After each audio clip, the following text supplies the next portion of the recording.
हजरत इब्राहीम का इम्तिहान। काबा के गिर्द तवाफ करते वक्त जो सबसे खास मकाम आंखों को ठहरा देता है वो है जमजम का कुआं। मगर इस मुबारक पानी की इब्तदा एक माँ के आंसुओं और एक बच्चे की प्यास से हुई।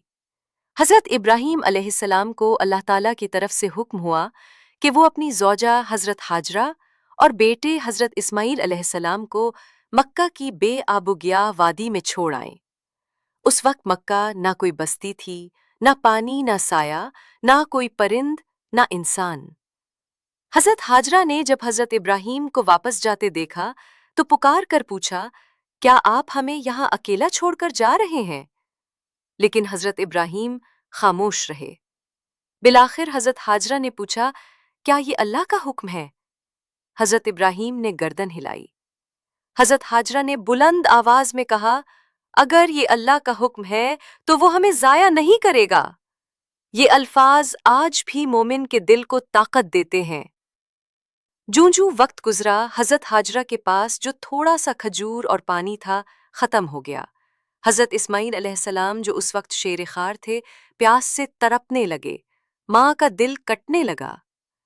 हजरत हाजरा ने सफा पहाड़ी पर चढ़कर दाएं बाएं देखा, शायद कोई काफिला नजर आए, मगर कुछ न दिखा। वो पहाड़ी से उतरी और दौड़ती हुई मुरवा पर चढ़ीं। यही अमल 7 बार दोहराया गया।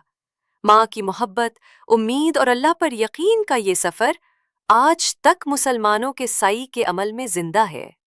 जब हजरत हाजरा मुरवा पर थीं, पीछे हजरत इस्माईल ने एड़ियां रगड़ी। तब अल्लाह ताला ने जमीन से एक चश्मा जारी कर दिया। हजरत जिब्राईल आए और जमीन को मारा और वहां से पानी निकालने लगा। हजरत हाजरा ने पानी के गिर्द एक दीवार सी बनाई और बार बार कहा, जम जम जम जम, यानी रुक जा, ताकि पानी इधर उधर न बह जाए। यही से इसका नाम जमजम पड़ गया। काबा की बुनियाद। बाद में हजरत इब्राहीम और हजरत इस्माईल ने जब खाना काबा की तामीर की तो जमजम को इसके मरकज में एक रूहानी हैसियत दी गई। ये वही पानी है जो अल्लाह की तरफ से बराहे रास्त मौजज़े के तौर पर अता हुआ। तारीख के सफ़ात में जमजम। इस्लाम से पहले भी कुरैश जमजम को बहुत अहमियत देते थे। हजरत अब्दुल मुत्तलिब नबी करीम सल्लल्लाहु अलैहि वसल्लम के दादा ने ख्वाब में देखा कि एक मकाम खोदो जहां से जमजम दोबारा निकलेगा। नबी करीम सल्लल्लाहु अलैहि वसल्लम और जमजम। नबी करीम सल्लल्लाहु अलैहि वसल्लम जमजम को बड़ी कदर से पीते थे और फरमाया, जमजम का पानी जिस नियत से पिया जाए वो पूरी होती है। इस्लाहु अलैहि वसल्लम आपने हजरत अब्बास को हुक्म दिया कि हाजियों को जमजम पिलाए। आज लाखों मुसलमान हर साल हज और उम्रा के दौरान जमजम का पानी पीते हैं। ये पानी मक्का से दुनिया के हर कोने में जाता है, मगर आज तक इसका जायका, सफाई और रूहानियत वैसे ही है।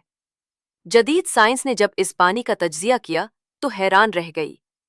इसमें मिनरल्स की इतनी मिकदार है जो आम पानी में नहीं। ये पानी बैक्टीरिया से महफूज रहता है। ये ना सिर्फ जिस्म को फायदा देता है बल्कि रूह को भी ताजगी बख्शता है। जो लोग जमजम पीते वक्त नियत और दुआ करते हैं, अल्लाह उनकी दुआएं कबूल करता है। लाखों मुसलमानों ने इस पानी से शिफा, औलाद, रिज्क, हिदायत और कामयाबी की दुआएं मांगी और अल्लाह ने सुन ली। सदियां गुजर गईं मगर जमजम न खुश्क हुआ न उसका जायका बदला। ये अल्लाह का जिंदा मुजज़ा है। एक माँ की कुर्बानी, एक नबी की दुआ और अल्लाह की रहमत। खुलासा, आबे जमजम हजरत हाजरा और हजरत इस्माईल की कुर्बानियों का नतीजा है। ये एक मोजिज़ाती पानी है जो अल्लाह ताला ने अता फरमाया। नबी सल्लल्लाहु अलैहि वसल्लम ने इसकी फजीलत बयान फरमाई। आज तक लाखों मुसलमान इससे रूहानी, जिस्मानी फ़ायदा उठाते हैं। आबे ज़मज़म हज़रत हाजरा और हज़रत इस्माईल की कुर्बानियों का नतीजा है। ये एक मोजिज़ाती पानी है जो अल्लाह ताला ने अता फरमाया। नबी सल्लल्लाहु अलैहि वसल्लम ने इसकी फजीलत बयान फरमाई। आज तक लाखों मुसलमान इससे रूहानी, जिस्मानी फ़ायदा उठाते हैं।